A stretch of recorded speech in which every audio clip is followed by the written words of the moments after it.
요한복음 1장 6절에서 8절까지의 말씀 함께 큰 목소리로 봉독하시겠습니다.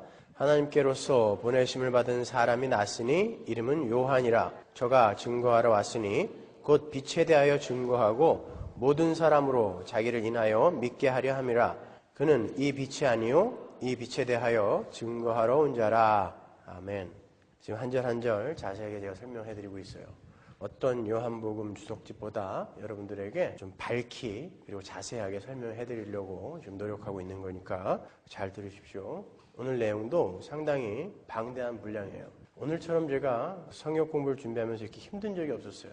내용이 어려워서가 아니라 굉장히 방대한 분량을 짧게 요약을 해서 여러분들에게 어떻게 효과적으로 알려드려야 할 것인가를 고민하다 보니까 참 많이 힘들었는데 하여튼 오늘까지만 길게 하고 다음 주부터는 정말 50분 이내로 줄일 겁니다. 전혀 안 믿는 표정이세요. 요한은 4절과 5절에서 태초부터 계셨던 말씀이시며 하나님이신 예수 그리스도가 바로 사람들의 빛이다 라고 이렇게 언급을 한 후에 그 빛을 증거하러 온 어떤 사람을 소개하고 있어요. 그 사람이 바로 세례 요한이죠. 다른 공관복음서에는 세례 요한을 지칭할 때 항상 세례 요한이라고 세례자를 앞에 붙인다고요. 근데 유독 요한복음에서만 그냥 요한이라고 이렇게 명명해요. 그 이유는 다른 공관복음서는 그 복음서 기자들이 독자들의 이해를 위해서 세례 요한과 사도 요한을 구분할 필요가 있었던 반면에 사도 요한은 이 요한복음이 자신이 기록한 책이기 때문에 이를 구별할 필요가 없었기 때문에 그런 거예요.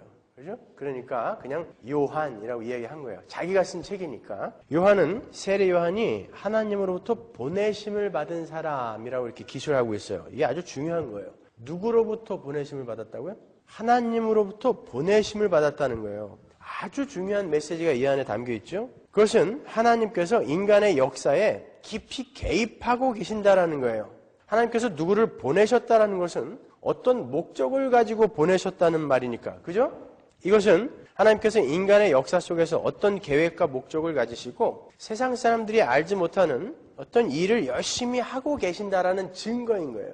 그러니까 하나님께서 사람을 막 보내시면서까지 지금 어떤 일을 하고 계시다라는 것입니다. 이렇게 하나님께서는 어떤 목적과 계획을 가지고 일하신다라는 것을 우리가 작정이라고 부르는 거고, 피조물들 중에 인간과 천사 같은 도덕적인 존재들을 향한 계획과 목적을 예정이라고 부른다고 제가 말씀을 드렸어요. 이렇게 하나님께서 계획하시고 그분께서 친히 역사에 깊이 개입하셔서 그분의 계획을 이루어가고 계시고 있다면 그분의 계획은 반드시 이루어진다, 아니면 실패할 수도 있다.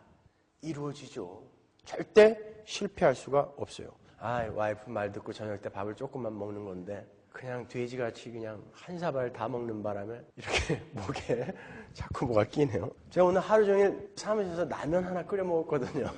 배가 하도 고파갖고 집에서 싸운 밥을 그냥 낼름 다 받아 먹었더니 이렇게 속도 안 좋고 목에 뭐도 끼고. 소식하십시오, 여러분. 자, 그래서 우리는 위로를 받는 거예요. 우리는 절대 혼자 싸우고 있는 것이 아닌 거예요. 하나님은 지금도 세밀한 간섭으로 이 역사를 운행해 가고 계시는 거예요. 그래서 우리가 위로를 받는 거죠. 우리가 이 어려운 상황들 속에서 혼자 그냥 뚝 떨어져서 혼자 싸우고 있다고 생각해 보세요. 얼마나 불안합니까? 그죠? 근데 하나님께서 지금 계획과 목적을 가지시고 우리의 삶에 계속 개입하고 계시다라는 거예요. 예정에 관한 이야기가 나온 김에 하나만 제가 짚고 넘어가도록 하겠습니다. 우리 청년들이 요즘 예정에 관해서 성경 공부를 하면서 하나님의 선택이 타락 전 선택이냐 아니면 타락 후 선택이냐를 놓고 아주 깊은 토론을 하고 있는 그룹이 있다라고 했는데, 여러분은 어떻게 생각하세요? 하나님께서 인간이 타락을 한 후에 하나님의 백성을 선택하셨을까요? 타락하기 전에 이미 선택해놓고 창조를 하셨을까요? 우리 교회에서는 금방 답이 나와야죠. 당연히 인간이 타락하기 전에, 창조하기도 전에 이미 구원 얻을 자들이 하나님의 마음속에 있었어요. 전능하신 하나님께서 인간들이 타락할 걸 전혀 모르고 계셨다가 의외로 인간이 타락을 해버리는 바람에 급하게 구원할 자들을 선택하셨다는 것은 앞뒤가 맞지 않잖아요. 그죠? 그건 전지전능한 하나님이 아니니까.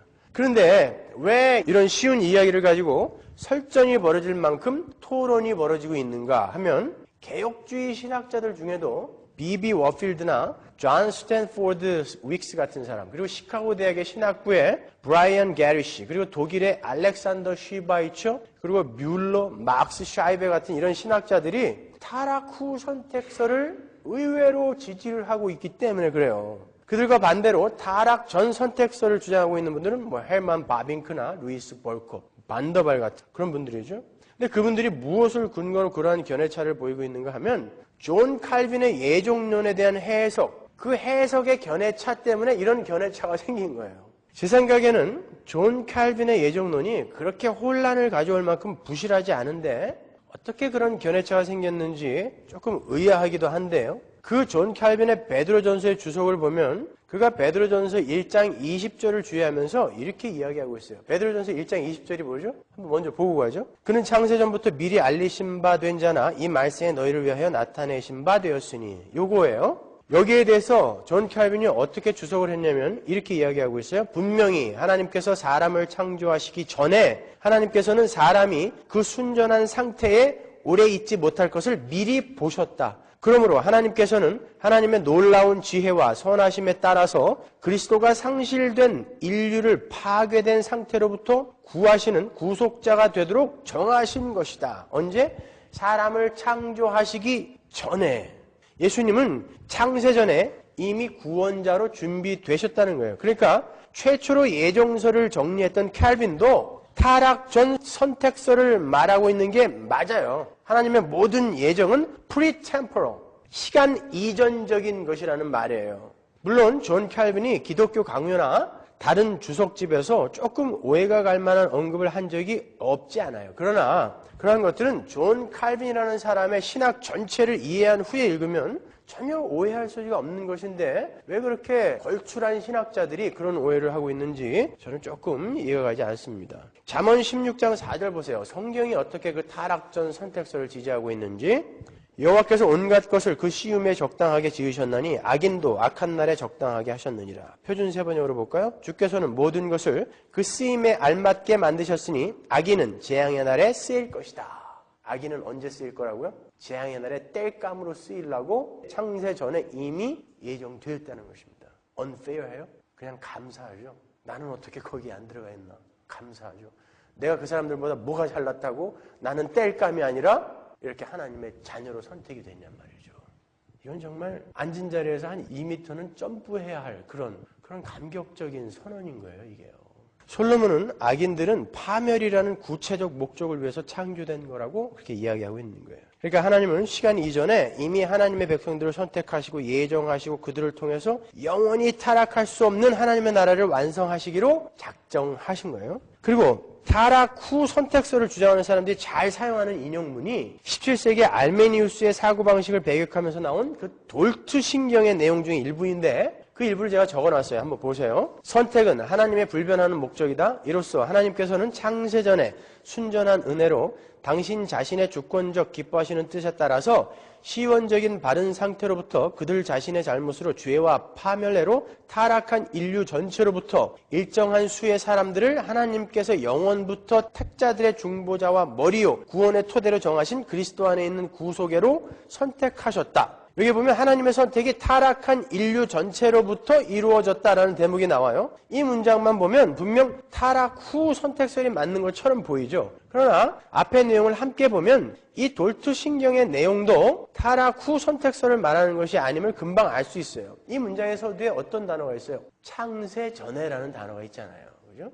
그러니까 이 돌투신경의 내용은 이런 거예요. 하나님은 창세 전에 구원받을 자들을 선택하셨는데 그 선택받은 사람들은 인간이 타락을 한 후에 태어나는 모든 자들 중에서 선택되어지는 것이다 라는 뜻이에요. 다른 말로 하나님의 작정과 예정은 모두 창세 전에, 창조 전에 일어나는 것인데 그 작정의 순서가, 물론 시간적인 순서는 아니에요. 논리적인 순서예요. 그 작정의 순서가 창조, 타락, 선택이라는 뜻이에요. 그러니까 이 돌투신경도 타락 전 선택설을 이야기하고 있는 게 맞죠.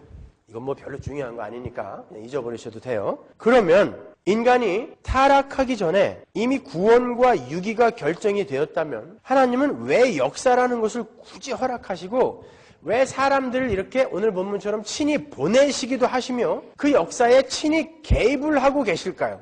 창세 전에 이미 유기와 선택이 결정이 되었는데 왜 이렇게 하나님은 역사라는 것을 만드시고 역사에다가 여러분들을 넣으시고 또 하나님께서 친히 개입을 하시면서 끌고 가시냔 말이에요. 그게 바로 하나님께서 우리를 인격적으로 대우를 하고 계시다라는 증거인 거예요, 여러분. 하나님은 그 인격 안에서 지금 우리를 설득하고 계신 거예요. 로봇으로 취급하지 않고 우리를 지금 설득하고 계시는 거예요. 그래야 우리가 로봇처럼 억지로 복종하는 게 아니라 가슴 속으로부터 우러나오는 순종과 의뢰를 하나님께 드릴 수 있단 말이죠. 그 자들만 앞으로 타락하지 않을 수 있기 때문에 진정으로 하나님의 그 은혜와 선물이 어떤 것인지를 바르게 깨닫고 하나님께 순종하고 하나님께 의뢰하는 삶이 얼마나 행복하고 복된 삶인 것인지를 인격 안에서 이성으로 깨달은 자들만 다시 타락하지 않을 수 있단 말이죠. 그래서 하나님은 지금 인격적으로 우리를 설득하고 계시는 거예요. 자, 그래서 미리 창세전에 예정을 해 놓으시고도 우리를 역사 속에 이렇게 던져 넣으시는 것입니다. 그래서 혼돈과 공허와 흑암뿐인 이 세상 속에 하나님의 백성들을 보내시고 보내실 뿐만 아니라 그들에게 빛을 비추시고 그들이 그 빛을 알아볼 수 있도록 눈을 뜨게 하셔서 그들이 빠져있던 혼돈과 공허와 흑암 속에서 하나님께서 어떻게 그 백성들을 광명의 나라로 옮기시는지를 직접 경험하게 하시는 거예요. 여러분의 삶 속에서. 여러분은 그거 경험하다가 가시는 거예요. 여러분이 여러분의 인생 속에서 잘 먹고 잘 살라고 여러분을 이 역사 속에 던지신 게 아니라 여러분이 구원이라는 게 어떤 것이며 하나님이 누구시며 인간은 누구였는지를 직접 삶으로 경험하고 가라고 이 땅에다가 여러분을 던져 넣으신 것입니다. 그리고 그렇게 빛을 볼 수 있도록 눈을 뜨게 된 성도들은 이제 요한처럼 자신들이 빛이 되어서 세상에 그 빛을 비추는, 다른 말로 증거하는, 보내심을 받은 자의 삶을 살게 되는 거예요. 그게 오늘 본문의 세례 요한의 삶을 통해 하나님께서 우리에게 주시고자 하는 메시지인 것입니다. 마태복음 5장 14절 보세요. 너희는 세상의 빛이라 산 위에 있는 동네가 숨기지 못할 것이요. 이렇게 성도가 빛을 인식하고 그 빛을 증거하는 삶을 사는 것을 제가 지난주에 설교 때 뭐라 그랬죠? 그게 효과적 영광이라고 그랬죠. 그죠? 효과적 영광. 오늘 본문에 등장하는 세례 요한이 이 땅에 보내심을 받은 것처럼 우리 성도들은 이 땅에 그냥 태어나는 게 아니라 하나님으로부터 보내심을 받는 거예요. 이거 정말 감격적이지 않습니까? 우리는 그냥 태어나는 게 아니라 하나님으로부터 보내심을 받는 거예요. 하나님이 보내서 뭘 시키려고 했을까요? 우리의 욕심이나 채우고 오라고 우리를 보내셨을까요? 이유가 있겠죠. 그것만 알아도 우리가 이렇게 막 살 수는 없는 거예요. 하나님은 분명 어떤 계획과 목적을 갖고 우리를 보내신 거란 말이죠. 세례 요한의 삶을 한번 잘 보세요. 그는 오로지 빛을 증거하다가만 죽어요. 그가 이 세상에 속한 어떤 것을 누리다 갔죠? 한번 생각해 보세요. 세례 요한이 뭘 누리다 갔는지. 보내심을 받은, 빛을 증거하라고 보내심을 받은 그 사람이 이 땅에서 뭘 누리다 갔습니까? 뭘 쌓다가 갔어요? 오로지 하나님이 시키는 일만 하다가 참수당해 죽었어요. 우리 성도의 삶이 그건 거예요. 보내심을 받은 우리 성도들의 인생의 목적은 세례 요한의 인생처럼 빛을 받은 자로서 빛을 증거하다가 그냥 가면 되는 거예요. 주님께서는 모든 성도들에게 너희가 땅끝까지 이르러 내 증인이 되라 라고 명령하셨죠. 그게 지상 대명령 아닙니까? 그러니까 세례 요한만이 증인이 아니라 우리 모든 성도들이 전부 그 세례 요한처럼 증인의 삶, 보내심을 받은 자의 삶을 살다가 가는 거예요. 그렇다면 여러분에게 주어지는 모든 것들이 무엇 때문에 주어진 거라는 결론이 나죠? 여러분에게 주어진 물질, 시간, 힘, 고난, 질병, 행복, 기쁨, 슬픔, 하여튼 모든 것, 그 모든 것들이 왜 주어진 거예요? 하나님의 빛을 증거하는데 필요하니까 주시는 거예요. 그래서 우리 성도는 어떤 것을 받아도 그걸 가지고 그냥 하나님을 증거하는데 쓰다가 가면 되는 거예요. 질병을 갖고 그 질병을 통하여 하나님을 증거하다가 가는 거예요. 재물을 많이 주시면 그 재물을 갖고 하나님을 증거하다가 가는 거예요. 부자는 부자대로, 가난한 사람은 가난한 자의 삶을 통해서, 아픈 사람은 아픈 자의 삶을 통해서, 건강한 사람은 건강을 가지고, 못생긴 사람은 못생긴 얼굴 갖고, 잘생긴 사람은 잘생긴 얼굴 갖고, 뚱뚱한 사람은 뚱뚱한 몸 갖고, 마른 사람은 마른 몸 갖고, 그 모든 것을 갖고 그냥 하나님을 증거하다가 가는 거예요. 심플하지 않습니까? 그러니까 뭐 그렇게 그냥 절박하게 하나님 앞에 매달려서 뭐 달랠 필요도 없고 안 주신다고 떼쓸 필요도 없는 거예요. 있는 것 갖고 하나님이 시키시는 일 하다가 그냥 가면 되는 거예요. 세례 요한처럼. 그 삶을 대표적으로 살다가 가신 분이 예수님이에요. 세상 사람들은 떡을 생명처럼 여기고 살지만 우리 주님은 하나님이 시키시는 그 일, 하나님의 말씀을 생명으로 여기고 살다 가셨죠. 마귀가 와서 야, 이 돌로 떡 만들어서 먹어. 그랬더니 예수님이 뭐라 그랬어요? 사람이 떡으로만 사는 게 아니라 하나님의 입으로 나오는 말씀으로 사는 것이다 그랬단 말이에요. 그 말씀이라는 게 뭐예요? 하나님이 예수 그리스도의 삶에 의도하시고 계획하신 그 삶을 사는 거. 그것이 예수 그리스도에게는 생명이었단 말이죠. 우리에게도 마찬가지예요. 떡이 우리의 생명이면 안 돼요. 이 땅의 자원이 우리의 추구하는 목적지가 되면 안 되는 것입니다. 하나님의 말씀, 저 하늘의 자원이 우리의 추구하는 목적이 되어야 되는 거예요. 요한복음 4장 34절 보세요. 예수께서 이르시되 나의 양식은 나를 보내신 이의 뜻을 행하며 그의 일을 온전히 이루는 이것이니라. 이게 바로 그리스도가 살다 가신 삶이며 우리 그리스도인들에게 요구되는 삶인 거예요. 게다가 오늘 본문 8절을 보시면 요한은 빛이 아니요 빛에 대하여 증거하러 온 자 이렇게 이야기하고 있어요. 그러니까 우리 성도들은 이 역사 속에서 자기가 빛이 나면 안 된다는 거예요. 자신의 삶을 통해서 하나님의 영광이 드러나야 된다는 것입니다. 요한은 이미 예수님보다 훨씬 유명한 선생이었고 제자들도 예수님보다 훨씬 많았던 사람이에요. 그런데 요한은 자신을 가리켜 장차 오실 분의 신들매 풀기도 감당하지 못한다라고 이야기했어요. 그게 우리 성도들의 하나님을 향한 자세인 거예요. 내가 드러나지 않고 나는 자꾸 감추어지는 삶. 그게 성도의 삶인 것입니다. 그래서 교회 안에서 이렇게 드러나고 있는 사람들은 지금 잘못 살고 있는 거예요. 교회 안에서 막 존경받고 있는 사람들 있죠. 그 사람들 훌륭한 거 아닙니다, 여러분. 잘못 살고 있는 거예요.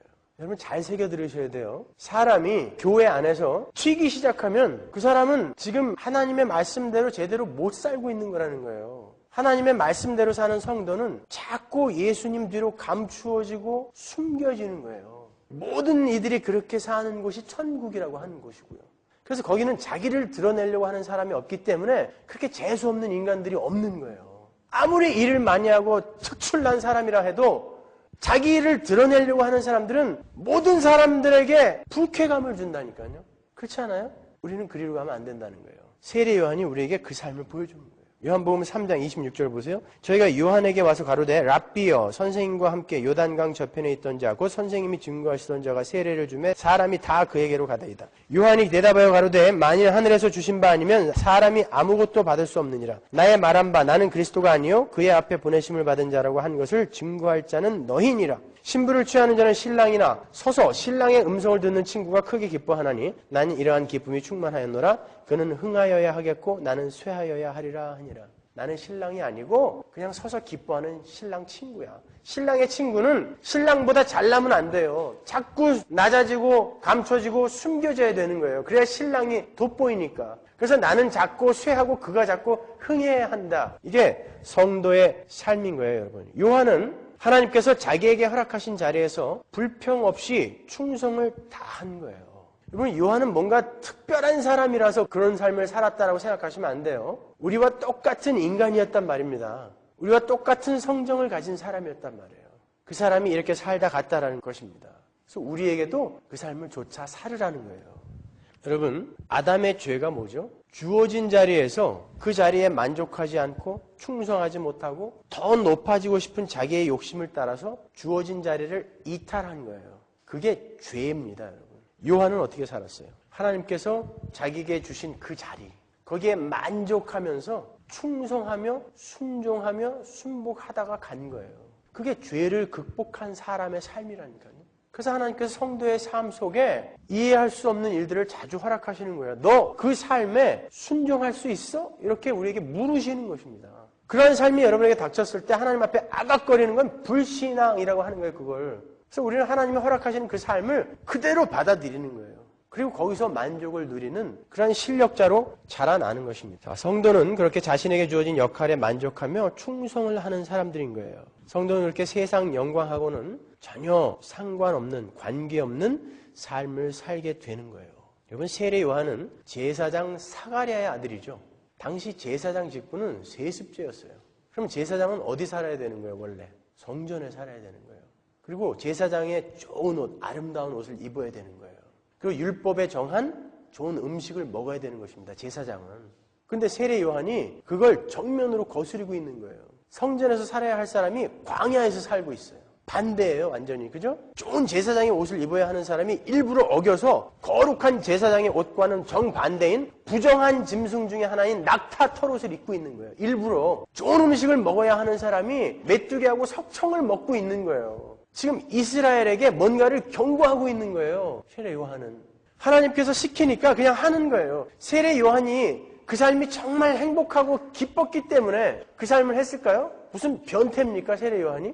그 사람도 편안한 게 뭔지 알았을 거고, 따뜻한 게 뭔지 알았을 거고, 멋이 뭔지 알았을 것입니다. 그리고 맛있는 게 뭔지 알았을 거라니까요. 그러나 하나님이 그에게 맡긴 역할을 그대로 살다가 결국 마지막에는 참수당해서 가는 거예요. 그게 빛을 증거하는 성도의 삶인 거예요. 자꾸 예수 믿기 싫어지죠? 세례 요한은 이제 옛 언약에 속한 모든 것이 지나갔다는 것을 삶으로 살아내는 거예요. 너희 자신들이 하나님과 관계없이 행하는 그러한 종교 행위들은 하나님 앞에 전혀 카운트되고 있지 않아. 그러니까 정신 차려. 그거 아무것도 아니다. 너희들이 지금 형식으로 해하고 있는 거 그런 거 아무것도 아니야. 이거를 삶으로 보여주는 거예요. 그는 죄로 범벅이 된 이스라엘의 문화와 종교 밖에 살았어요. 일부러 밖에 사는 거예요. 그리고 그 안에 있는 사람들을 밖으로 나와라. 광야로 불러낸 거예요. 광야로 나와라 그랬다니까요. 불러내는 거예요. 거기 있으면 죽어 그런 거예요. 그게 성도의 삶이에요. 여러분도 마찬가지인 거예요. 여러분이 지금 세상에서 살고 계시지만 여러분은 세상의 삶의 원리에서 빠져나오시는 거예요. 그리고 세상 사람들에게 거기에서 빠져나오세요 라고 전하는 거예요. 지금 여러분이 권모술수, 임기응변 그런 것으로 그렇게 살아가는 것이 잠깐 여러분에게 유익을 줄지도 모르지만 여러분 그건 죽음의 길이에요. 나오세요 그러는 거예요. 삶으로 입으로 그걸 외치다가 가는 분들이 바로 성도인 것입니다. 그러니까 정리를 하자면 우리가 지난주에 공부했던 것도 한번 잘 떠올려 보세요. 하나님이 보내신 하나님의 사람들만이 그리스도 안에 있는 참 생명을 가진 자들이고 생명이 어디 있다고 그랬어요? 그리스도 안에만 있다고 그랬잖아요. 지난주에 공부했잖아요. 우리는 생명이 우리 안에 있는 줄 알았는데 생명은 예수 안에만 있어요. 그죠? 그러니까 예수가 우리 안에 없는 자, 예수가 그 안에 없는 자는 전부 죽은 자들이라는 거예요. 그 자들이 참 생명을 가진 사람들이고 그들이 사는 삶만이 진짜 살아있는 삶이며 그 삶은, 그 살아있는 삶은 바로 하나님의 영광을 드러내는 다른 말로 빛으로 사는 삶이라는 거예요. 그 삶을 세례 요한이 살다 갔다라는 것입니다. 여러분 산다라는 게 뭐예요? 태어나고 공부하고 학교 다니고 졸업하고 취직하고 집 사고 시집가고 장가가고 애 낳고 애 키우다가 은퇴해서 노인정에 가서 장기나 두다가 죽는 거. 이게 사는 겁니까?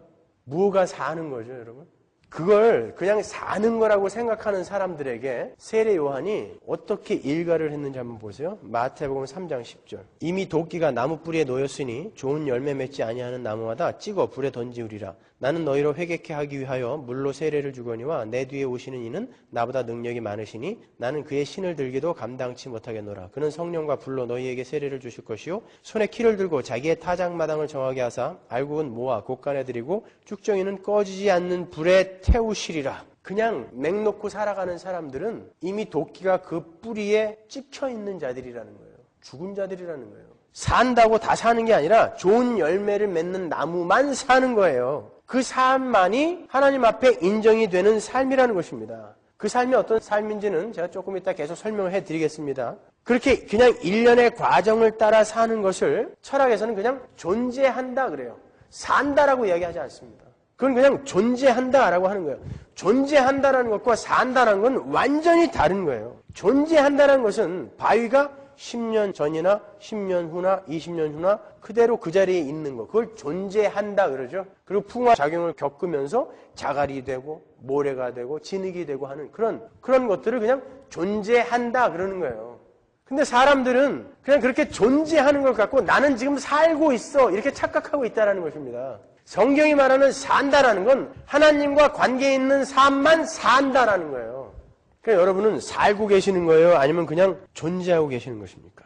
그럼 이렇게 우리 성도들의 삶은 우리 자신을 위한 삶이어서는 안 되고 보내심을 받은 자답게 증거자의 삶을 살아야 함을 제가 창조의 목적 안에서 논리적으로 이제 설명을 해드릴게요. 지금부터 조금 어렵지만 잘 들으세요. 최대한 제가 아주 쉽게 설명해 드릴 거예요. 제가 지난주에 설교 때 하나님의 영광에 대해서 잠깐 언급을 해드렸습니다. 그때 성경에는 하나님의 영광이 세 가지로 나뉘어서 언급이 된다고 제가 말씀을 드렸어요. 그 첫 번째가 본체적 영광이었어요. 다른 말로 본유적 영광이라고도 해요. 그리고 두 번째가 발산적 영광이었죠. 다른 말로 반로적 영광이라고도 해요. 그리고 세 번째가 효과적 영광이에요. 다른 말로 반응적 영광이라고도 합니다. 자, 먼저 본체적 영광이라는 것을 제가 설명을 해드릴게요. 본체적 영광이라는 것은 다른 피조물들과는 비교도 할 수 없는 하나님 자신 안에 실제하고 있는 탁월한 신성 자체. 다른 말로 하나님의 본질적 속성을 그냥 본체적 영광이라고 부르는 거예요. 그러니까 저 김성수라는 사람이 여기 있잖아요. 제가 갖고 있는 이 실체, 이 존재 자체. 그런데 하나님은 이 존재 자체가 영광이란 말이에요. 이 본질적 속성, 이 자체를 그냥 본체적 영광이라고 해요. 제가 그림을 잘 이제 그려드릴 테니까 조금 인내심을 갖고 한번 따라와 보세요. 그게 본체적 영광이에요. 그것은 인간과는 비교할 수도 없는 외적인 탁월성, 하나님의 외적인 탁월성과 내적인 완전성을 말하는 건데요. 외적인 탁월성이 뭐냐면 하나님은 시작과 끝이 없으신 분이죠. 그건 도저히 우리 이성으로는 이해할 수가 없는 거예요. 이렇게 제한된 공간에서 사는, 그리고 한시적이며 한정적인 이런 인간은 도저히 이해할 수 없는 거죠. 그러나 하나님은 시작과 끝이 없으신 분이에요. 어떻게 존재가 시작도 없고 끝도 없을 수가 있어요? 근데 하나님은 시작도 없고 끝도 없으신 분이에요. 하나님은 우리 유한한 피조물과는 달리 시간을 초월하신 분이에요. 뿐만 아니라 하나님은 무소부재하신 분이죠. 편재를 하신단 말이에요. omnipresence. 하나님은 영원하신 분일 뿐만 아니라 공간적으로도 무한하신 분이시라서 어디에나 존재하시는 분이라는 것이죠. 이해하시죠? 여기까지는? 그리고 하나님은 스스로 존재하시는 분이에요. 이 우주에 존재하는 모든 피조물들은 스스로 존재할 수 있는 것이 아무것도 없어요. 전부 원인에 의한 결과로 탄생되어지는 거예요. 존재할 수 있게 되는 거예요. 그리고 그 존재하는 순간에도 다른 것에 의존하지 않고는 절대 스스로 존재할 수 없는 것이 피조물이에요. 예를 들어서 산이 스스로 존재할 수 있습니까? 산은 산을 이루고 있는 흙과 바위와 그 안에서 흙을 비옥하게 하는 미생물과 수많은 벌레들의 수고와 흙을 붙들고 있는 나무와 풀의 뿌리와 햇빛과 바람과 비와 같은 다른 피조물과 환경에 의존하여 존재하게 되는 거예요. 맞습니까? 나무가 스스로 존재할 수 있어요? 어떻게 스스로 나무가 존재합니까? 씨앗에 의해 탄생되죠. 이 피조물 중에 어떤 것도 스스로 어떤 것을 의존하지 않고 스스로 존재할 수 있는 것은 아무것도 없단 말이에요. 우주의 행성도 마찬가지예요. 그 행성들도요, 다른 행성들과의 인력이나 질량이나 거리나 회전 속도 같은 것에 의해서 긴밀한 의존 관계를 갖고 있어요. 만약에 다른 행성들이 쑥 빠져버리면 이 행성은 스스로 존재할 수가 없는 거예요. 더 크게 거시적으로 보면 이 땅에 있는 미생물과 저 우주의 행성이 뗄래야 뗄 수 없는 관계로 묶여 있는 것입니다. 모든 피조물은 그렇게 의존적으로 존재하게 되어 있어요. 그런데 하나님만 스스로 존재하세요. 그런 것들이 바로 외적인 탁월성인 거예요. 그걸 영광이라고 부르는 거예요, 우리가. 영광. 그게 본체적 영광인 거예요.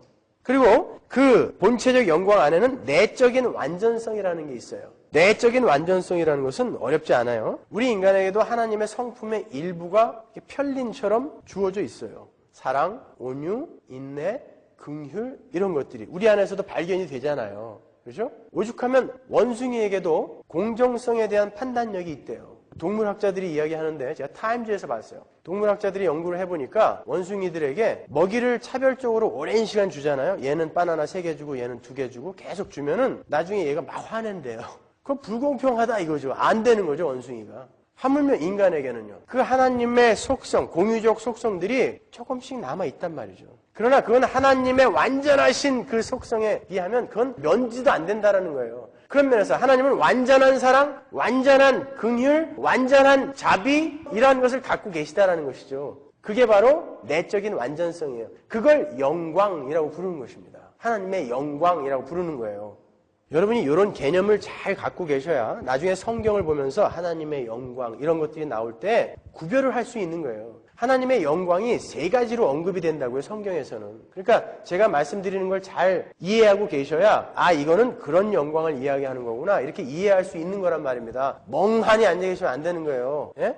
다른 사람들도 다 모를 텐데 뭐 나도 몰라도 돼 이러시면 안 되는 거예요. 아셔야 돼요, 반드시. 그렇지 않으면 성경을 제대로 이해할 수 없는데 어떻게 몰라도 된다고 그런 말을 함부로 하세요, 그래? 잘 들으세요. 이렇게 하나님만이 가지고 계신 하나님의 본질, 하나님만의 속성을 우리가 본체적 영광, 본유적 영광이라고 하는 거예요. 그 예가 시편 29편 3절에 나와요. 한번 볼까요? 여호와의 소리가 물 위에 있도다. 영광의 하나님이, 요 영광이 바로 본체적 영광인 거예요. 그 영광을 갖고 계신 하나님이 내성을 바라시니 여호와는 많은 물 위에 계시도다. 에베소서 1장 17절. 우리 주 예수 그리스도의 하나님 영광의 아버지께서 지혜와 계시의 정신을 너희에게 주사 하나님을 알게 하시고, 그러한 영광을 갖고 계신 아버지, 이런 뜻이란 말이죠.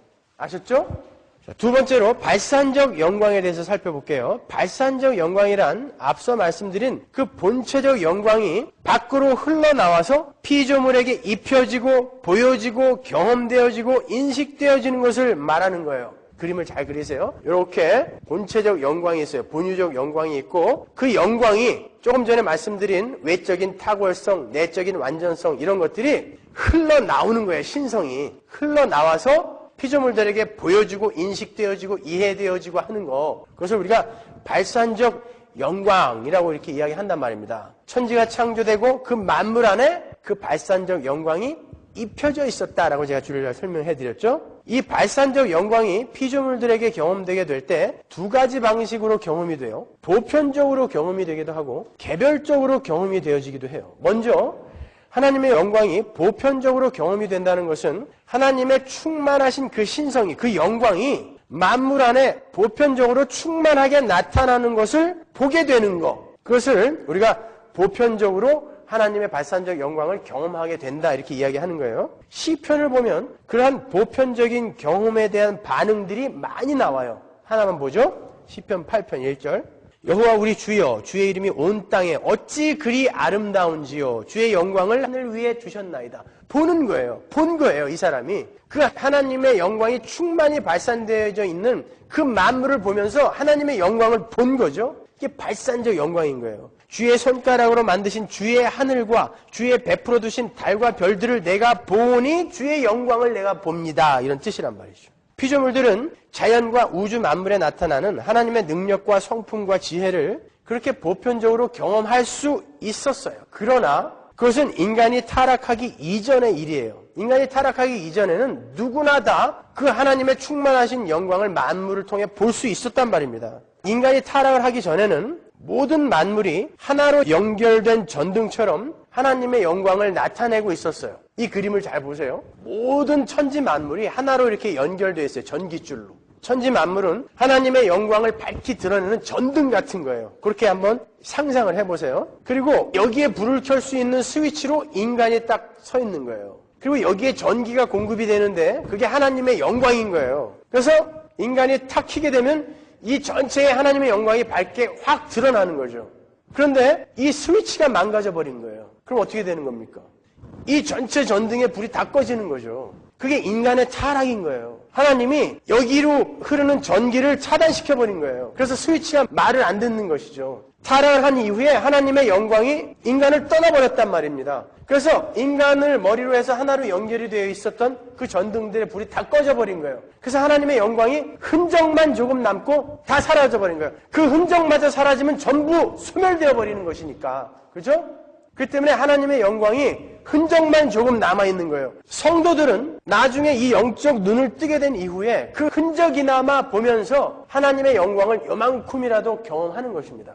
그래서 하나님의 흔적을 남겨두신 거예요. 파스칼이 팡세라는 책에서 그 어마어마한 우주를 보면서 경외감을 느꼈다라고 글을 썼죠. 하나님을 아는 자들은 그걸 보고 그냥 멋있다, 크다, 두렵다가 아니라 거기에서 하나님을 보는 거예요. 하나님의 능력을 보는 것입니다. 제가 설악산을 좋아하는데 설악산 같은 데 딱 가보면 가을에 특히 가보세요. 그냥 끝없는 단풍이 쫙 퍼져 있어요. 그러면 말이 안 나와요. 그냥 헉 하고 말죠. 다른 사람들은 멋있다 그러지만 성도들은 주 하나님 지으신 모든 세계를 부르는 거예요. 우리는 거기서 하나님을 본다니까요. 금강산은 더 멋있대요. 거기 갔다 온 분이 그러는데 설악산은 금강산 다 만들고 하나님이 남은 흙 툭 던진 게 설악산이래요. 그 정도로 금강산이 멋있대요. 근데 그 사람들은 그냥 멋있는 거예요. 우리는 거기에서 하나님의 능력과 하나님의 지혜와 하나님의 영광을 요만큼이라도 보게 되는 것입니다. 아, 하나님이 이렇게 능력의 하나님이시구나. 하나님은 이렇게 아름다움을 아시는 분이시구나. 이런 걸 우리가 아는 거예요. 예, 하나님은 최고의 예술가세요. 여러분은 예술을 하면서 거기서 하나님을 볼 수 있는 거라니까요. 음악 얼마나 아름답습니까, 여러분? 그게 성령에 의해서 창조되어지는 것들이라는 거예요. 그거를 인간들이 지들의 욕심과 지들의 쾌락을 위해서 쓰니까 자꾸 이렇게 타락해 가는 것이지 그것 자체는 아름다운 것입니다. 미술, 아름다운 거죠. 그렇게 하나님께서는 이 피조물 안에 자신의 영광을 발산시켜 놓으셨는데 인간의 타락을 함으로 말미암아 이제 흔적만 남고 그 하나님의 영광이 다 떠나가 버렸어요. 이런 내용이 바로 우리가 보편적으로 하나님의 발산적 영광을 경험할 수 있다라고 이야기하는 거예요. 이제 발산적 영광의 그 개별적인 경험이라는 것은 편재하신 하나님, 그 무소부지하신 어디에나 있는 그 하나님이 특정한 장소와 특정한 사람들에게 강하게 임재하시는 경우가 있는데 그것을 우리가 발산적 영광의 개별적 경험이라고 불러요. 이사야를 비롯한 많은 선지자들이 그러한 경험을 했습니다. 이사야서 6장 3절 보세요. 서로 창화하여 가로되 거룩하다 거룩하다 거룩하다 만군의 여호와여 그 영광이 온 땅에 충만하도다. 이같이 창화하는 자의 소리로 인하여 문지방의 터가 요동하며 집의 연기가 충만한지라 그때 내가 말하되 화로다 나여 망하게 되었도다. 나는 입술이 부정한 사람이요 입술이 부정한 백성 중에 거하면서 만군의 여호와이신 왕을 배웠음이로다. 이사야가 성전 안에 스랍 가운데 거하시는 하나님의 영광을 보았어요. 그리고는 그 앞에 드러나버린 자신의 죄된 모습을 보게 됐죠. 그리고는 곧 화로다 나여 망하게 되었도다 라고 외쳤어요. 이 구절에서 쓰인 오이라는 이 히브리어는 죄인들이 지옥 앞에서 외치는 절규예요. 큰일 났구나 이거예요. 지옥 앞에서 외치는 절규. 큰일 났네 이거. 그게 오이인 거예요. 근데 이사야가 하나님의 영광을 보자마자 그 단어를 써서 오이, 화로다 나여 망하게 되었도다 라고 외쳤다니까요. 죄인들은 하나님의 영광 앞에 딱 드러나게 되면 그렇게 자기의 죄된 모습을 밝히 보는 거예요. 하나님은 그렇게 밝은 영광이신데 죄는 뭐예요? 그 하나님의 영광을 떠나서 자기를 위한 이기적인 삶을 사는 게 죄잖아요. 그러니까 이 죄가 하나님의 영광 앞에 딱 드러나면 어떻게 되는 거예요? 도저히 그 앞에 있을 수가 없는 거죠. 하나님의 영광은 우리가 상상할 수도 없는 그런 엄청난 힘과 기운으로 우리를 덮친다고요. 근데 그 앞에서 나의 죄가 확 드러났어요. 그 영광과 반대되는 내 자신이, 내 존재가 드러나 버렸어요. 그런데 내 스스로는 이걸 어떻게 할 수가 없어. 그럴 때 외치는 외마디 비명이 오이인 거예요. 난 어떻게 하면 좋아? 이거인 거예요. 그런 것이 바로 하나님의 발산적 영광을 개별적으로 경험하는 거예요. 개별적인 영광. 그런 일들이 영적 대각성 운동 기간 동안에 많이들 나타났죠. 하나님의 영광이 예배 장소에 확 임하니까 데이빗 브레이너드의 설교 때나 조나단 에드워드의 설교 때, 조지 휘필드의 설교 때, 찰스 스펄전의 설교 때 하나님의 영광이 회중을 확 덮으니까 어떤 일이 일어났다고 그래? 전부 사람들이 바닥에 엎드려져서 화로다 나여 망하게 되었도다. 나 어떻게 하면 좋냐? 벌벌벌벌 다 기어다녔다니까요. 그리고는 하나님께 돌아왔다고요. 그렇게 하나님의 발산적 영광을 경험하게 되는 이 개별적인 경험이 어떤 무리에게 한꺼번에 나타나게 되는 거, 그거를 우리가 리바이벌, 부흥이라고 하는 거예요. 부흥이라는 건 사람이 많아지고 교회에 재산이 많아지는 게 부흥이 아닙니다, 여러분. 하나님의 영광 앞에 죄인들이 확 까발려져가지고 화로다 나야 망하게 되었더라. 나는 이제 어떻게 살면 좋아? 그때 하나님이 나를 믿어라 라고 하는 거예요. 그리로 돌아오는 사람들이 많아지는 거, 그리고 실제 삶을 돌이켜 하나님의 영광을 나타내는 그 반대의 삶을 살던 삶을 돌이켜서 이제 나를 위해 살던 삶에서 하나님을 위하고 내 이웃을 위한 삶으로 돌이키는 것, 그런 사람들이 많이 나타나게 되는 걸 우리가 부흥이라고 하는 것입니다. 리바이벌이라고 하는 거예요. 자, 시편 57편 5절 보세요. 하나님이여 주는 하늘 위에 높이 들리시며 주의 영광은 온 세계 위에 높아지기를 원하나이다. 이게 발산적 영광이에요. 열왕기상 8장 10절 보세요. 제사장이 성소에서 나올 때에 구름이 여호와의 전에 가득함에 제사장이 그 구름으로 인하여 능히 서서 섬기지 못하였으니 이는 여호와의 영광이 여호와의 전에 가득함이었더라. 자, 이게 바로 발산적 영광인 거예요. 세 번째로 효과적 영광에 대해서 살펴보겠습니다. 효과적 영광이라는 것은 발산적 영광을 경험한 사람에게서 나오는 하나님의 영광을 위해 살고자 하는 행위나 갈망을 이야기하는 거예요. 다른 말로 자신의 삶 속에서 하나님의 성품을 드러내고 다른 이들이 자신처럼 하나님의 창조의 목적으로 돌아가서 하나님의 영광을 드러낼 수 있는 사람들이 되는데 기여하는 행위나 그렇게 되기를 갈망하는 것, 그것을 효과적 영광 혹은 반응적 영광이라고 부르는 거예요. 우리가 흔히 말하는 하나님의 영광을 위해서 산다, 하나님께 영광을 돌린다, 여기에서 쓰는 영광이 바로 효과적 영광이라는 것이죠. 역대상 16장 25절 보세요. 여호와는 광대하시니 극진히 찬양할 것이요 모든 신보다 경외할 것이며 만방의 모든 신은 헛것이요 여호와께서는 하늘을 지으셨음이로다. 존귀와 위엄이 그 앞에 있으며 능력과 즐거움이 그 처소에 있도다. 만방의 족속들아 영광과 권능을 여호와께 돌릴지어다. 여호와께 돌릴지어다. 여호와의 이름에 합당한 영광을 그에게 돌릴지어다. 예물을 가지고 그 앞에 들어갈지어다. 아름답고 거룩한 것으로 여호와께 경배할지어다. 그 발산적 영광을 경험한 자들에게 뭔가 반응을 요구하고 있죠. 하나님께 영광을 돌려라, 돌려라 그런단 말이죠. 그게 바로 효과적 영광이에요. 그게 우리에게 요구되는 삶인 것입니다, 여러분. 우리가 하나님의 영광을 위해서 살든 그렇지 않든 간에 하나님의 영광의 빛이 바래거나 더욱더 빛을 발하거나 그렇게 하는 건 아니에요. 하나님의 영광은 그 자체로 완전하며 변함없는 것이니까요. 그러나 우리 피조물들이 하나님의 영광을 다른 존재들에게 더 높이거나 낮아지게 할 수는 있는 거예요. 이런 이야기입니다. 우리 서문화교회 교인 중에 한 사람이 뉴욕으로 이사를 가서 그곳에 있는 어떤 교회에 나가게 됐어요. 그런데 그 사람이 그곳에 가서 참으로 그리스도인다운 삶을 살았어요. 성경에 대한 이해도 아주 바르고 또 교회 안에서 교우들 간의 관계도 아주 좋아요. 그리고 늘 성실하고 진실하고 진지하게 신앙생활을 했어요. 그러면 거기에 있는 사람들이 그 사람을 보면서 저 사람이 어느 교회에 다니다가 왔을까 궁금해하겠죠. 우리 서문화교회는 뉴욕과 아주 멀리 떨어져 있는 도저히 거기서 까치발을 들어서 볼 수 없는 곳에 있지만 그 사람으로 말미암아 서문화교회의 위상이 높아지는 거죠. 그 교회에서 만약 어떤 사람이 LA로 이사 간다면 너 그 사람이 다녔던 서문화교회에 가. 그러지 않겠습니까? 거기 가면 제대로 잘 배울 수 있어. 내가 보니까 거기는 정말 제대로 잘 가르치고 교우들이 이렇게 사랑 안에서 잘 자라는 것 같더라. 그렇게 이야기하겠죠? 그게 영광을 높이는 삶인 거예요. 반대로 거기서 어떤 놈이 왔는데 짐승이야 이건. 성경에 대한 이해도 완전히 엉터리고 어서 무당 잡교 같은 이해를 하고 있고 교회 생활을 하는데도 너무너무 이기적이에요. 힘든 일은 하나도 안 하려고 하고 자기가 드러나는 일은 어떻게 해서든지 손을 걷어붙이고 하려고 하고 그런 아주 야비한 놈이 왔어요. 그러면 만약에 우리 교회에서 어떤 사람이 뉴욕으로 이사 간다고 할 때 그분이 찾아와서 목사님 뉴욕에 가면 어떤 교회에 가야 돼요? 이렇게 물어보면 제가 뭐라 그러겠어요? 걔가 다녔던 그 교회만 가지 마. 그러겠죠. 뉴욕에 있는 그 교회와 우리 서문화교회는 아주 멀리 떨어져 있는데 그 사람 하나로 말미암아 그 교회의 위상이 뚝 떨어지는 거예요. 그거예요. 우리가 진짜 하나님의 영광을 보고 하나님을 사랑한다면 우리는 그 하나님의 영광의 빛을 가리는 일을 하지 않으려고 애를 쓰게 될 거라는 것이죠.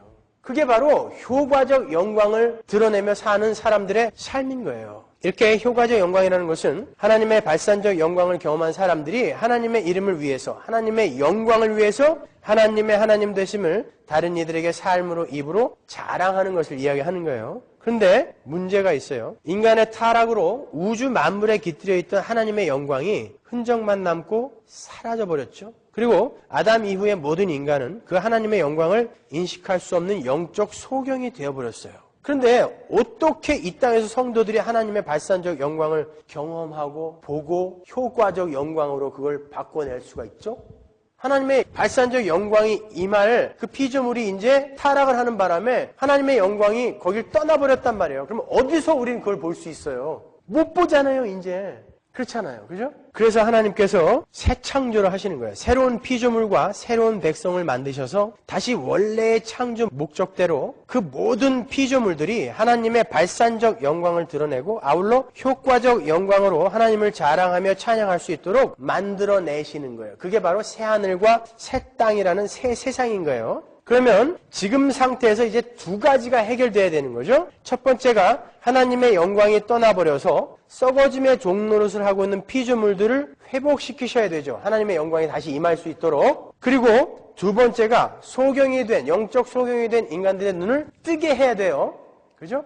이 두 가지가 해결되는 게 하나님 나라의 완성인 거예요. 하나님은 첫 번째로 영적 소경이 되어버린 하나님의 택하신 백성들의 눈을 뜨게 하기 위해서 예수 그리스도를 이 땅에 보내신 거예요. 우리는 지난 시간에 2000년 전에 예수님께서 직접 하나님을 설명하시기 위해 이 땅에 오셨음을 배웠습니다. 말씀이신 그분이 이 땅에 오신 이유가 그거죠. 그분은 하나님의 영광을 그대로 지니고 이 땅에 내려오신 분이에요. 그래서 우리는 그분을 빛이라고 부르죠. 요한복음 1장 14절 말씀이 육신이 되어 우리 가운데 거하시며 우리가 그 영광을 보니 아버지의 독생자의 영광이요 은혜와 진리가 충만하더라. 여기에 또 영광이 나오죠. 그 예수님께서 영광을 지니고 내려오셨단 말이에요. 히브리서 1장 3절 이는 하나님의 영광의 광채시오. 예수님은 하나님의 영광의 광채란 말이에요. 그 영광을 지니고 내려오셨단 말이에요. 그 예수님이야말로 하나님의 발산적 영광의 대표적인 예인 거예요. 아셨죠? 여러분 왜 예수님께서 육신을 입고 이 땅에 오셨는지 아시겠어요?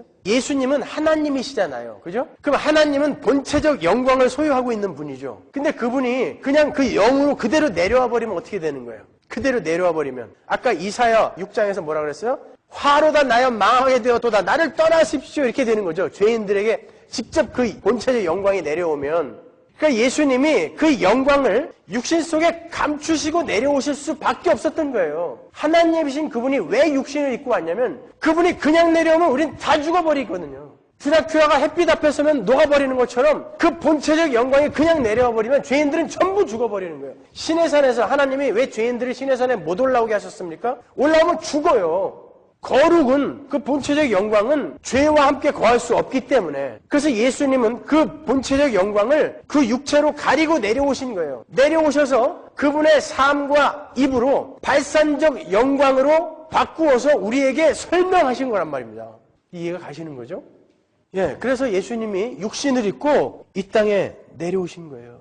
그런데 예수님이 이 땅에 오셨을 때 예수님을 알아본 사람이 하나도 없었죠. 요한복음 1장 5절 보세요. 빛이 어두움에 비치되 어두움이 깨닫지 못하더라. 자, 하나님은 이렇게 모든 자들은 소경이었다 해서 출발하시는 거예요. 그리고 그 빛이신 예수 그리스도 안에 소경되었던 하나님의 택하신 자들을 모두 집어넣으셔서 죽여버리시고 예수 그리스도 안에서 새롭게 부활시키셔서 하나님의 발산적 영광을 경험할 수 있는 사람들로 만들어 버리신 거예요. 그랬더니 거듭난 사람들이 그 예수 그리스도 안에서 충만하게 흘러넘치는 하나님의 영광을 보게 되고 아, 그 예수가 진짜 하나님의 아들이네 이걸 믿게 되는 거죠. 그렇게 해서 하나 해결하신 거예요. 뭘? 소경된 자들의 눈을 뜨게 한 거죠. 하나 해결됐죠? 지금 설명해드린 걸 조금 자세하게 부연 설명해드릴게요. 하나님께서 인간들에게 자기 외부의 어떤 것을 인식할 수 있는 방법으로 주신 것이 이성과 신앙이라는 거예요. 하나님께서 자기 외부에 있는 어떤 것들을 이렇게 인식할 수 있게 인간에게 주신 두 가지가 있는데 그게 바로 이성, 다른 말로 지성과 신앙이라는 거예요. 사람이 자기 밖에 있는 것들을 올바로 다 인식할 수 있기 위해선 이성만 있어도 안 되고 신앙만 있어도 안 돼요. 이 이성과 신앙이 동시에 있어야 됩니다. 그래야 우리가 이해할 수 없는 것들은 이성으로 이해할 수 없는 것들은 신앙으로 이해를 할 수 있는 거예요. 우리가 볼 수 있는 거예요. 아담은 신앙이 있었어요? 없었어요? 있었다고요. 신앙이라는 게 뭐예요? 하나님을 전적으로 믿고 하나님을 전적으로 의뢰하고 그분께 나를 맡기는 게 신앙이라니까요. 그래서 하나님이 이건 선이야 라고 하는 건 무조건 예 옳습니다 라고 하게 되는 거, 그렇게 인식하게 되는 거, 그게 신앙이란 말이에요. 그 신앙으로 우리가 내 존재 밖에 있는 어떤 것들을 인식할 수 있는 거란 말입니다. 그런데 이 신앙이라는 것은 영혼과 관계된 거죠. 그죠? 영적인 존재인 하나님을 신앙하는 거니까 영혼에 관계된 거잖아요. 이성이라는 건 이 영혼의 작용으로 말미암아 발생되는 인격의 움직임, 인격의 활동, 이걸 이성이라고 하는 거예요, 우리가. 그런데 인간이 타락함으로 말미암아 인간의 영혼이 확 죽어버렸죠. 예? 그러니까 인간의 신앙은 날아가 버린 거예요, 이제. 영혼이 죽어버렸으니까. 그러니까 인간의 분별력, 판단력이, 총명이 흐려진 거죠. 성경의 말씀대로 하면. 신앙이 날아가 버렸어요. 근데 이성이라는 게 남았는데 이성도 영혼의 작용으로 말미암아 발생하는 인격의 활동이 이성이란 말이에요. 그러니까 이성도 우그러진 거죠. 마치 우리 아이가 제 안경을 가스레인지 위에다 올려놓고 안경이 이렇게 우그러진 걸 안경이 딴 게 없어서 이렇게 쓰고 나왔더니 온 세상이 우그러져 보이는 것처럼 이성이 그렇게 우그러진 거예요. 그게 죄인들의 상태인 것입니다. 그러니까 하나님께서 인간이 바른 인식을 할 수 있게 자기 존재의 외적인 것을 올바로 인식할 수 있게 만들기 위해서는 어떻게 해야 돼요? 영혼을 살려야 되죠. 그게 recreation, regeneration, 중생인 거예요. 새 창조. 그래서 예수님이 이 땅에 오셔서 죽으신 거죠. 그래갖고 우리를 새롭게 만들어낼 수밖에 없었던 거예요. 그래서 그 사람들은, 영혼이 살아난 사람들은 이제 이성까지도 올바로 세워져 가는 거예요. 그래서 그리스도인들이 막 산다는 건 이제 말이 안 되는 거예요. 신앙이 회복되고 신앙이 회복됨으로 말미암아 왜곡되었던 우그러졌던 이성이 이제 올바로 펴지기 시작했단 말입니다. 근데 여전히 똑같은 삶을 살고 있으면 어떻게 되는 거예요? 그건 있을 수 없는 일이라는 것입니다. 하나님께서 우그러진 엉덩을 펴서 바르게 닦아줬는데 여전히 우그러지게 보고 있다는 건 말이 안 되는 거잖아요. 그렇죠? 이렇게 성도들은 이제 하나님의 발산적 영광을 볼 수 있는 자들이 된 거예요. 그러면 예수님이 이미 승천해버리신 세대에 사는 성도들은 어떻게 예수 그리스도로 말미암아 충만하게 계시되었던 발산적 영광을 볼 수 있죠? 그 발산적 영광이 그대로 기록이 되어 있는 성경이죠. 예수 그리스도가 발산적 영광이고 성경은 예수 그리스도에 관해 적혀있는 책이니까 그래서 우리가 성경을 공부할 수밖에 없는 거예요. 그러니까 지금 우리가 하나님의 발산적 영광을 볼 수 있고 경험할 수 있는 유일한 방법은 말씀을 통해서요. 조금 전에 말씀드린 것처럼 영적 대각성 운동이나 그럴 때 특별하게 개별적으로 발산적 영광이 임하는 그런 경우를 제외하고는 오직 말씀을 통해서만 발산적 영광을 볼 수 있는 거란 말이죠. 여러분은 말씀을 통해서 하나님을 인식하게 되는 거고 말씀을 통해서 하나님의 위대하심과 하나님의 크심을 알게 되고 그 앞에서 자신의 죄를 깨닫게 되는 것이고 그 말씀을 통해서 하나님을 찬양할 수 있게 되는 거죠. 그리고 성도들은 성경 말씀을 통해서 그 만물에 깃들어 있던 하나님의 영광이 어떠했는가도 알 수 있는 거예요. 말씀만을 통해서. 지금은 형체적으로는 아직도 이 천지 만물이 우그러져 있잖아요. 그죠? 회복이 안 됐잖아요. 한번 잘 생각해 보세요. 여러분이 강에서 이렇게 고기를 잡았는데 그 뭐라고 그래야 됩니까? 그거? 괴물이 뭐죠? 괴물. 변태 물고기가 잡혔어요. 아니 변태가 아니라 이렇게 생각이 안 나지. 응? 기형 물고기가 잡혔어요. 그럼 그 기형 물고기를 보고 아 물고기는 원래 이렇게 생겼나 보다. 얘네들이 바보예요. 이성이 우그러진 자들이고 물고기에 대한 지식과 정보를 습득을 해서 아 물고기는 원래 이런 게 아니었는데 이러이러한 잘못 때문에 물고기가 이렇게 기형이 됐구나. 이렇게 알아가는 게 똑바른 이성을 갖고 있는 사람들이잖아요. 그죠? 그러니까 이성이 회복된 사람들은 말씀을 통해서 정보와 지식을 습득을 해서 원래 이 천지 만물이 어떻게 하나님의 영광으로 가득 차 있었는지를 자기가 배우는 거예요. 그리고 자기 안에서 믿음으로 그걸 볼 수 있는 자가 되는 거죠. 그래서 말씀을 공부하지 않고는 하나님의 영광, 그 발산적 영광을 볼 수 없고 발산적 영광을 경험하거나 보지 못한 자들은 절대 효과적 영광이 그 삶 속에서 나오지 않는 거예요. 하나님의 성품 어딜 그런 게 나와요. 다 가짜인 거예요, 그거요. 새빨간 거짓말인 것입니다, 여러분. 그렇게 하나님은 예수 그리스도를 통해서 그리고 그분에 대해서 기록된 말씀으로 계속해서 당신의 영광을 발산하고 계시는 거예요. 그러나 하나님의 은혜 밖에 있는 사람들은 그 영광을 알아볼 수가 없어요. 그런 사람들은 결국 이제 마지막 날에 그 영광을 보겠죠. 요한계시록에서 봤죠, 우리가. 그 사람들이 뭐라 그러던가요? 태산아, 나를 덮어다오. 저 영광 도저히 못 보겠다. 그 영광 앞에서 내가 확 드러나 버리는 거예요. 우리는 지금 이 인생 속에서 자꾸 하나님께서 드러내시는 거고, 그래서 그때 받을 충격을 지금 완화시키고 있는 거고, 그걸 보지 못하는 자들은 그냥 멍하니 가다가 나중에 그 영광이 확 나타나 버렸을 때 태산아 나를 덮어다오. 난 도저히 못 보겠구나. 그러는 거예요. 그게 지옥인 것입니다.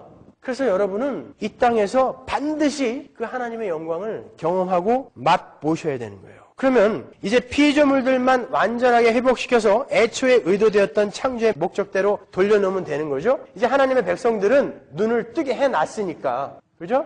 이제 천지 만물에 하나님의 영광을 입혀서 이 하나님의 백성들로 하여금 볼 수 있게 만들어주면 되잖아요. 그런데 그 모든 피조물들이 완전하게 회복되어서 하나님의 영광이 입혀지는 그 일은 이 역사의 마지막 날로 유예가 되어버렸어요. 그렇죠? 그럼 어떻게 봐요, 이제? 이제는 성경 말고 천지 만물에서는 절대 하나님의 발산적 영광을 볼 수 없나요? 그 흔적에서 본 것처럼 아주 작은 거 말고 이제 천지 만물에서는 절대 볼 수가 없게 되어버린 건가요? 아닙니다. 하나님께서는 어떤 대안을 마련해 놓으셨어요. 그래서 교회가 있는 거예요. 그 마지막 날에 새하늘과 새 땅에서 완전히 회복되어서 하나로 회복되어서 하나님의 영광을 충만히 입고 충만히 발산해내는 그러한 것들의 모형으로 교회가 주어진 거예요. 왜 이런 무리를 만들어 놨겠습니까, 여러분? 집에서 혼자 신앙생활해도 되잖아요. 왜 이런 무리, 교회라는 게 생겼죠? 모일회, 회자. 왜 교회가 생겼어요? 그거 보여주라고.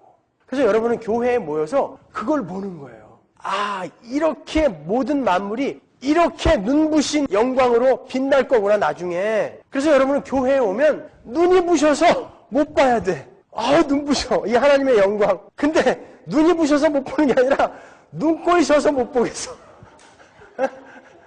눈꼴이 사나워서 못 보겠어, 난 교회에 오면. 이게 어떻게 된 일이에요? 어? 눈이 부셔야 되는데 눈꼴이 셔서 못 보겠어요. 뭔가 잘못된 거죠. 대부분이 가짜라는 거예요. 그리고 두 번째 이유는 아직 성장하지 않은 죄의 오염을 너무나 많이 갖고 있는 사람들이 많이 있기 때문에 그렇기도 하고요. 그래서 우리는 끊임없이 자라는 거예요. 끊임없이 자라는 거예요. 지금은 실수하고 실패하고 할지 모르지만 그 자리에 머물러 있으면 안 되는 거예요. 계속해서 하나님의 영광을 반응하는 자로, 드러내는 자로, 나타내는 자로 변해가야 되는 거라니까요. 하나님의 영광이 뭐라 그랬어요? 하나님의 성품, 그게 여러분 속에서 나와야 된다니까요. 그래야 다른 이들이 여러분 안에서 발산되는 그 하나님의 영광을 보고 또 그들의 삶 속에서 효과적 영광을 드러내게 되는 거예요. 그게 교회인 것입니다. 모여가지고 엉뚱한 거 하라고 모아놓은 게 교회가 아닌 거예요, 여러분. 자, 어떻게 사는 것이 새하늘과 새 땅의 모형으로 잘 지어져가는 삶인가에 대해서 조금만 설명해드리고 이제 마칠게요. 우리가 흔히 새하늘과 새 땅은 죄가 없고 악이 없는 곳이라고 이야기를 하죠. 자, 그 말이 무슨 뜻일까요? 악이 없고 죄가 없다. 그러면 그곳에는 선만 충만한 곳이다 라는 뜻이에요. 그러면 선이라는 건 뭐예요? 그럼 선, 도덕적이고 윤리적으로 바르게 사는 삶을 우리가 선이라고 그러나요? 그건 아니에요. 그럼 뭐가 선이죠? 선. 마가복음 10장 18절 보세요. 예수께서 이르시되 내가 어찌하여 나를 선하다 일컫느냐? 하나님 한 분 외에는 선한 이가 없느니라. 선은 하나님께만 속해 있는 거예요. 그죠? 시편 23편 6절 보세요. 나의 평생에 선하심과 인자하심이 정녕 나를 따르리니 내가 여호와의 집에 영원히 거하리로다. 보세요. 여기도 선하심. 이 선은 하나님께 속해 있다 그래요. 그러면 이 선이라는 단어가 성경에 가장 먼저 쓰인 곳이 어디일 것 같으세요? 창세기예요. 창세기 1장. 볼까요? 창세기 1장 10절. 하나님이 무틀 땅이라 칭하시고 모인 물을 바다라 칭하시니라. 하나님의 보시기에 좋았더라. 여기서 좋았더라라고 번역이 된 히브리어 토브가 선하다라는 뜻이에요. 선이라는 뜻이에요. 그러니까 하나님은 하나님의 창조가 하나님의 뜻과 계획대로 잘 지어지고 유지되는 것을 선하다라고 하시는 거예요.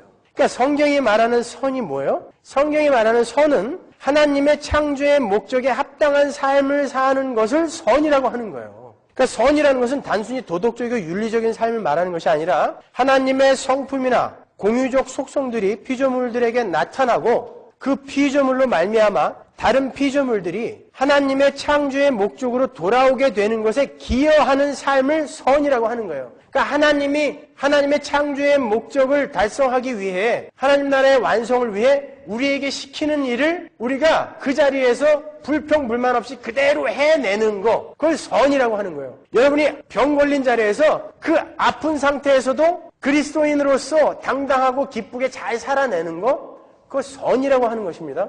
그러니까 나를 위해서 살던 내 이기적인 삶에서 돌이켜서 하나님을 위해, 하나님의 영광을 위해서 사는 걸 선이라고 하는 거예요. 아주 불쌍한 사람들이 쓰나미나 홍수나 기근으로 말미암아 불쌍한 사람들이 생겼어요. 그때 하나님의 발산적 영광을 받은 자들이 정말 그 하나님의 긍휼하심과 자비하심과 사랑하심을 발휘하여 그들에게 자기가 가진 것을 나눠주는 것, 이건 선이죠. 근데 똑같은 일을 하는데 내 자랑과 내 유익을 위해서 그 사람들에게 뭔가를 나눠준 건 뭐예요? 이건 하나님의 영광을 위해서 사는 게 아니라 날 위해 한 거니까 그걸 악이라고 하는 거란 말입니다. 그러니까 똑같은 도덕적이며 윤리적인 바른 행위인데 그게 누구를 위해서 무엇을 목적으로 했는가에 따라 선과 악이 갈리는 거예요. 그래서 다말이 시아버지하고 겁간을 하고도 거룩하다 선하다라는 말을 듣는 것입니다. 라합이 나라를 팔아먹고도 선한 여자가 되는 거예요. 여호수아가 가나안 땅에 들어가서 아기들까지 육축까지 싸그리 다 죽이고도 선한 자가 되는 것입니다. 그러니까 하나님의 영광을 위해서 사는 자, 하나님께서 시키는 일을 순종하며 그분께 내 삶을 전적으로 의뢰하며 살아가는 자, 그 자들을 우리가 선한 사람이라고 이야기하는 거예요. 그걸 다른 말로 우리가 효과적 영광이라고 하는 거죠. 그렇게 이 효과적 영광을 발휘하면서 사는 사람들이 그 삶 속에서 자연적으로 나오는 게 뭐예요? 하나님을 증거하는 거잖아요. 삶으로, 입으로. 그게 전도이며 선교인 것입니다. 그리고 그게 바로 오늘 우리 본문에서 본 세례 요한의 삶이었던 거예요. 그러니까 여러분, 예수 믿는 게 호락호락하지 않아요. 쉽지 않습니다. 열심히 노력해야 되고 열심히 여러분의 지성도 사용해야 되고 하나님 말씀 앞에 더 진지해지셔야 되고 신앙생활에 더 열심 부리셔야 돼요. 안 그러고 그렇게 그냥 사는 게 아니라 존재하는 것으로 만족하며 살다가 가시게 되면 마지막에 여러분도 똑같이 태산아 나를 덮어다오 라고 하나님 앞에서 두려워 떨게 되실 거예요. 그래서 우리가 열심을 부리자고 하는 것입니다. 천국 가야죠. 고3 때 생각해 보세요. 그 잠깐 고생하면 평생이 편해지잖아요. 마찬가지인 거예요. 이 찰나 같은 이 인생 조금 더 부지런내고 내가 하고 싶은 걸 조금 손해보고 열심히 신앙생활을 하세요. 그리고 말씀이 선포되어지는 곳에 빠지지 마세요. 그래서 조금 고생하면 조금 손해보면 여러분이 기대하지도 못한 그 어마어마한 선물이 여러분에게 주어진다니까요. 근데도 안 하실 거예요. 매일 오는 사람이 욕먹어요. 안 오는 사람은 그러거나 말거나. 여러분 잘하고 계신 거예요. 그러나 더 열심히 하셔야 돼요. 더 분발하시고 주마가편, 달리는 말에 채찍 친다는 거 아시죠? 여러분은 앞으로 제가 더 들들 볶을 거예요. 그래서 반드시 천국에 함께 갈 것입니다. 그러니까 잘 따라오십시오. 기도하겠습니다.